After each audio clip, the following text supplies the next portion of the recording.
அண்டம் முழுதாடும் அண்ணல் பாண்டிய நாடாளும் பேரரசர் மதுரை பது எழுந்தருடைய மகேசன் முச்சங்கம் கண்ட கூடல் மாநகரின் முதல் தமிழ்ச் சங்க தலைவன் அடியார்க்கு எளிய அமுதன் விட்டுக்கு மண் சுமந்து பிறம்படிப்பட்ட பேரருளாளர் அன்பர்க்கு அழகிய மையன் மீன்வெளியாளை மனதாண்ட திருவாலவாய் உடைய சோமசுந்தர சொக்கநாத பாண்டிய மன்னன் வருகிறார்.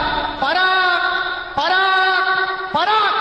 என்னப்பனல்லவா என் தாயுமல்லவா, என்னப்பனல்லவா என் தாயுமல்லவா, பொன்னப்பனல்லவா பொன்னம்பலத்தவா, பொன்னப்பனல்லவா பொன்னம்பலத்தவா, என்னப்பனல்லவா என் தாயுமல்லவா, நீ என்னப்பனல்லவா நின் தாயுமல்லவா, பொன்னப்பனல்லவா பொன்னம்பலத்தவா, பொன்னப்பனல்லவா பொன்னம்பலத்தவா, சொப்பனம்